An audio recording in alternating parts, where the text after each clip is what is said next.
Hello hi नमस्कार madam नमस्कार sir आइए आइए नमस्ते।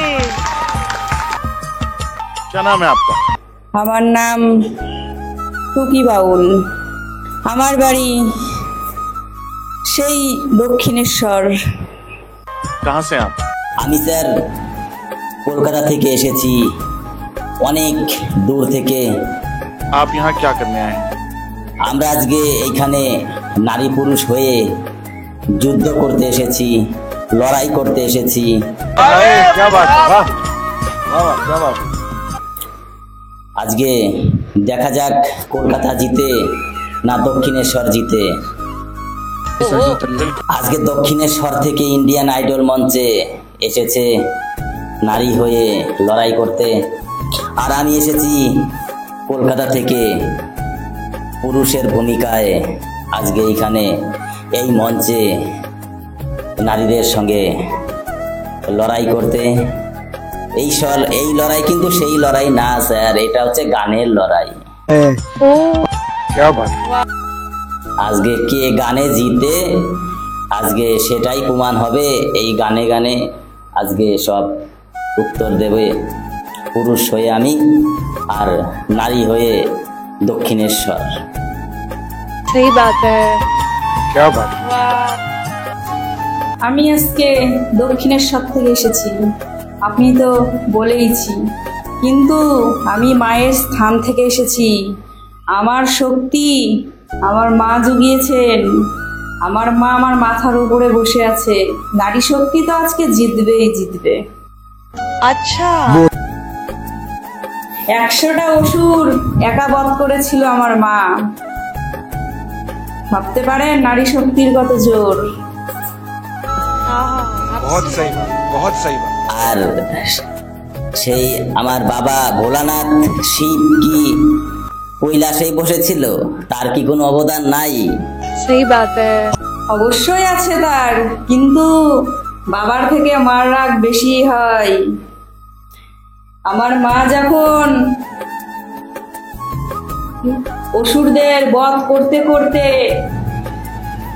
আর থামছিল না, বাবা অনেক বলেছে এইবার থামো এইবার থামো, কিন্তু আমার মা পাপী সহ্য করবে না, অসৎ সহ্য করবে না। আমার মাকে থামানোর জন্য আমার বাবা আমার মার পা পদতলের নিচে চলে এসে আমার মা থেমেছিল। নারী শক্তির এত জোর। बिल्कुल बिल्कुल। তাহলে নারীকে সামলালো কে? নারীকে সামলালো পুরুষ। তাহলে পুরুষ কি পিছিয়ে? পুরুষ পিছিয়ে না, পুরুষ আগে। क्या बात है, वाह वाह वाह, क्या बात है। वाह এটাই তো। অবশ্যই আগে, নারীও আগে। কে বলেছে নারী পিছে? নারী শক্তির এমন একটা জেদ, সেই জেদের কাছে সবাই হার মানবে, মানতে বাধ্য। আজকে নারী শক্তিকে হারাবে, দেখি তার কত ক্ষমতা। কথাই স্যার আছে না, নারী আর গাড়ি বিশ্বাস না করি। নারী যে কোন দিকে নিয়ে যাবে সেটা কোনো পুরুষ জানে না, আর গাড়িও যে কখন ব্রেক ফেল হয়ে যাবে, কোন গাছের সঙ্গে তাল মারবে সেটাও জানা যায় না। এটাই হচ্ছে নারী আর গাড়ি। কাদের হাতে পুরুষ চালাই, তবে পুরুষ যে চালায়, নারী চালায় পুরুষ, গাড়ি চালায় পুরুষ, কিন্তু তাহলে আপনি কি করে বললেন নারী পিছিয়ে আছে? নারী তো পিছিয়ে থাকবেই, কারণ নারীকে চালাচ্ছে এক পুরুষ। পুরুষ নারী কোথায় পুরুষকে চালাচ্ছে? দুজন দুজনকে চালায়, কেউ কারোর থেকে কম না, এটা মাথায় রাখবে। তার জন্যই তো মা বাবা ছেড়ে পুরুষরা যায় বিদেশে সেন্টারিং কাজে, কই মেয়েরা তো যায় না। क्या बात है, क्या जी, क्या बात है, वाह वाह। মেয়েরা নিজের পায়ে যোগ্যতায় পড়াশোনা করে করে মা বাবা স্বামী সংসার ছেড়ে সন্তানদের সেই যায় কাছে, বাড়ি আসে ওইটা হাজারে এক। পর। হাজারে কে বলেছে আমি শয়ে শয়ে নারী দেখিয়ে দেবো বিএসএফ আর্মির চাকরি করে বর্ডারে নিয়ে প্রাণটা ধুক ধুক করে আমাদের বাঁচানোর জন্য? কে বলেছে পিছিয়ে আছে? নারী আজকে শক্তির এমন পাওয়ার, আজকে এক বস্তা চালের ভিতরে যদি একটা কণা থাকে স্যার, সেই কণা কি আর খুঁজে পাওয়া যায়? এখন সেই উদাহরণই এখানে দিচ্ছে। এত শয়ে শয়ে নারী চাকরি করছেন, সায়েন্টিস্ট আকাশে গিয়ে মহাকাশে গবেষণা করে নারী ফিরে এসেছে। কোথায় কম নারী শক্তি? তার জন্যই তো মহাকাশে কে আগে গেছে? একটা পুরুষ আগে গেছে, নীল আর্মস্ট্রং। শুনে রাখো নারী, চাঁদের বুকে কে আগে পা রেখেছিল? কোনো নারী না, এক পুরুষ রেখেছিল। নারী শক্তি পিছিয়ে না, নারী শক্তি এমন শক্তি। কয়দিন আগে বাবা অনেক বড় ঝামেলা হলো, কোনো পুরুষ গেল না, কিন্তু দুখানা নারী গিয়ে সব ঠান্ডা করে দিয়ে এসেছে। নারী শক্তির এত পাওয়ার। ও স্যার, সেই যুদ্ধের কথা আজকে মঞ্চে বলা হচ্ছে। সেটা গর্বের কথা, সবার জানা দরকার নারী শক্তির কত পাওয়ার, তাদের কত মনের জোর। ওই যে নারী শক্তিটা বিএসএফ হয়েছে, তার পিছনে তার বাবার অবদান আছে। তার বাবা যদি, যার বাবা ছোটবেলায় মারা যায়, সে কি চাকরি করে না? তার মাকে মানুষ করে না? তার মা মানুষ করে, কিন্তু সেই মানুষ আর হয় না একটা বাবার ভালোবাসা। কে বলেছে? নারী শক্তি এমন শক্তি, মা একসাথে 5-6 জনকে মানুষ করে দেখাবে। খাটনি করে কষ্ট করে ছেলে মেয়ে মানুষ করতে পারে, কিন্তু একটা বাবা ব্যর্থ হয়। কিন্তু এখনকার ইয়েতে দেখা যাচ্ছে যে হ্যাঁ, আমি মানছি যে পুরুষও ছেলে মানুষ করে, মেয়ে মানুষ করে, কিন্তু নারীর মতো নয়। যাই হোক স্যার, এই নারী আর গাড়ি তো সমান, আমি তো বললামই। তাই নারীর সঙ্গে ঝামেলা করে পারা যাবে না। আজকে গানে বুঝিয়ে দেব নারী আগে না পুরুষ আগে। তাই আমাদের এই পালা গান আমরা শুরু করতে চলেছি। আমাদের এই গানটি যদি ভালো লেগে থাকে, এই পালা গানটি যদি আপনাদের ভালো লেগে থাকে, আমাদের এই ছোট্ট ইউটিউব চ্যানেলটি লাইক, কমেন্ট, শেয়ার, সাবস্ক্রাইব করে আমাদের পাশে থাকার জন্য সবাইকে আমন্ত্রণ জানাচ্ছি। আমাদের পালা গান আমরা শুরু করছি। নমস্কার। ब्यूटीफुल सॉन्ग, चलिए जरूर सुनते हैं। আজ এই আসরে আমার মিঠু দাসের নামটি কিছুক্ষণের জন্য পরিত্যাগ করে শিষ্যার ভূমিকা নিয়ে আমার প্রতিপক্ষ শিল্পী শ্রদ্ধেয় সুকুমার দাস বাউল মহাশয়কে গুরুর ভূমিকায় রেখে আমি কিছু কথা জানব। কেমন? কথাগুলি আপনারা মন দিয়ে শুনবেন, আর গানটিও আপনারা শুনেছেন, তবে আমাদের মতন করে শুনেছেন কিনা আমার জানা নাই। তবে আজকে আমি সেই আমাদের মতো করে আপনাদের শোনাবো। কেমন? তো আজকে অজানা অনেক কিছু আমার জানবার বাসনা আমার গুরুদেবের কাছে, তাই জানবো গানে গানে। কেমন? একটা মরা নদীর চরে সর্পের মাথায় ব্যাঙের নিত, ময়ূর কেমনে নাচে রে,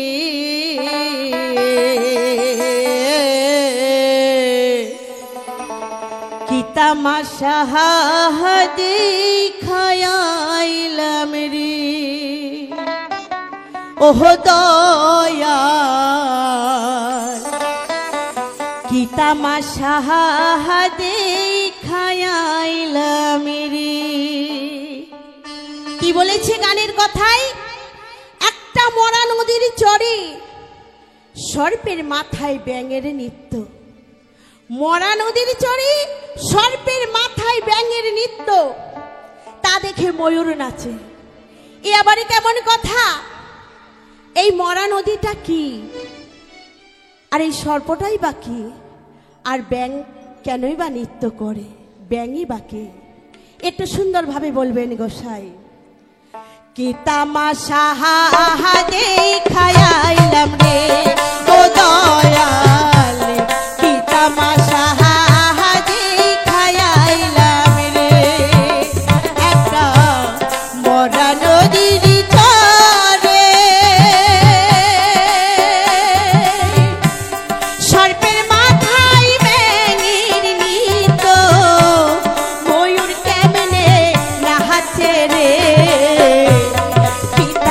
সাহাদে খায়াইলাম রে ও দয়াল কি তামাশা হাদে খায়াইলাম রে।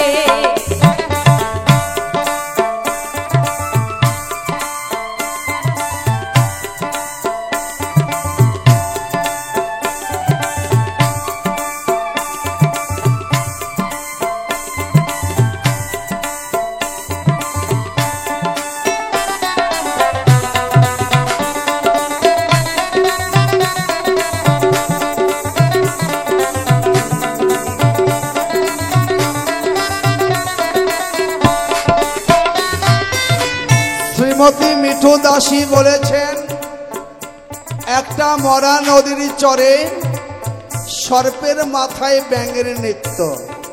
এই মরা নদীটা কি, সর্পটা কি, আর কি ব্যাঙটাই বা কে? তা তোমার এইটুকু জানা নাই? তুমি আমার সাথে বাউলের পাল্লা লড়তে এসেছো। বলিহারি বলিহারি, হরিবল হরিবল। তাহলে তুমি মন দিয়ে শোনো। ওরে মন বলিয়াছে তো না,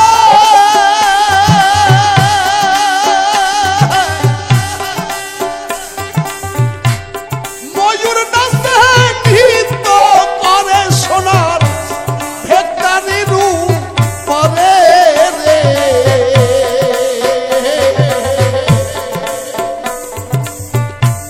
সুখ নামে এক নদী আছে রে, ওরে খেপি। সুখ নামে এক নদী আছে রে। এই সুখ নামে নদী, বুঝতে পারলেন? যে নদী 30 দিনে মাস, 27 দিন থাকে শুকনো, 3 দিন আসে জোয়ার। তাহলে শুকনো 27 দিন, এটি হলো মরা। বোঝা গেল? 3 দিন আসে জোয়ার। তাই মহাজন বলছেন, সুখ নামে এক নদী আছে রে, ওরে খেপি। সুখ নামে এক নদী আছে রে। সর্পের মাথায় ব্যাঙের নৃত্য। সর্পরূপী হলেন মা, আর ব্যাঙরূপী হলেন আমার পিতা। সর্পের মাথায় ব্যাঙের নৃত্য, এটা হলো সৃষ্টিতত্ত্বের মধ্যে পড়ে। ময়ূর কেমনে নাচে, এবার একটু অন্যদিকে চলে যাই। হরিবল হরিবল হরিবল। অনাদিরাদি প্রাণ গোবিন্দ যিনি, একদিন বিরজার কাছে কথা দিয়েছিলেন তিনি। প্রাণ গোবিন্দ যিনি বিরজাকে কথা দিয়েছিলেন, তিনি কি কথা দিয়েছিলেন? বিরজার মনের বাসনায় একদিন পূরণ করবেন। তাই তো আমার প্রাণ গোবিন্দ তার সময় মতো একদিন তিনি বিরজা কুঞ্জে অগ্রসর হয়েছেন। এদিকে শ্রীমতী রাধিকা, তিনি হঠাৎ করে ঘুম ভেঙে যাওয়ার পরে দেখতে পায় প্রাণ গোবিন্দ নাই কাছে। সে কোথায় গেছে? এদিকে শ্রীমতী রাধিকা ধ্যানে বসলেন, আর প্রাণ গোবিন্দ চলেছেন বিরজা কুঞ্জে। বিরজা কুঞ্জে চলেছেন। প্রাণ গোবিন্দ বিরজা কুঞ্জে যখন পৌঁছে যায়, এদিকে বিরজা ধ্যানে বস জানতে পায় যে শ্রীমতী রাধিকা আসছেন। তাহলে তো কেমন হবে ব্যাপারটা? তখন বিরজা নিজেকে লুকাবার জন্য তিনি বিরজা নদী হয়ে গেলেন। বিরজা নদী হয়ে গেলেন, আমার প্রাণ গোবিন্দ কি করলেন, তিনি সর্প হয়ে নদীর মধ্যে থেকে ভাসতে লাগলেন। এইদিকে শ্রীমতী রাধিকা তিনি এসে গেছেন।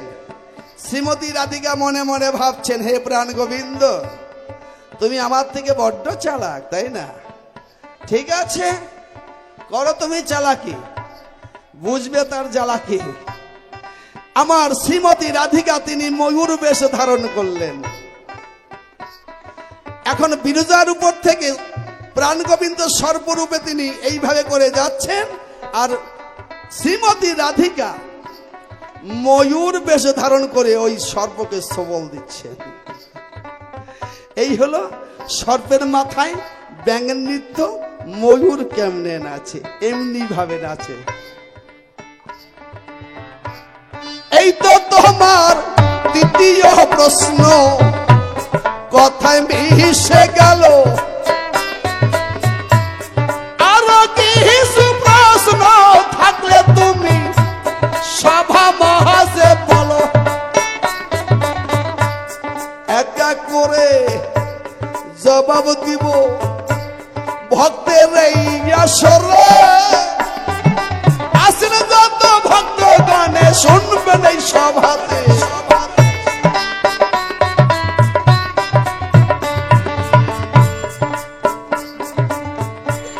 চোরাই গেল চুরি গো করতে, মালিক পহরল ধরা। হাইকোর্টেতে বিচার দিল হাকিম তিনজন মহরারে। কি তামাশা দেখাইলাম রে ও দয়াল, কি তামাশা দেখাইলাম রে। কেমন কথা বাবা, চোরাই গেলে চুরি করতে, চোর ধরা পড়ে নাই, মালিক ধরা পড়ে গিয়েছে। আবার হাইকোর্টে বিচার দিতে গেছে, সেখানে গিয়ে দেখে হাকিম তিনজনই মরে গেছে। এটি আবার কেমন কথা, একটু সুন্দর ভাবে খুলে বলে যাওয়া। আজ কিন্তু ছাড়াছাড়ি নাই, আইছো কিন্তু আমার এলাকায়।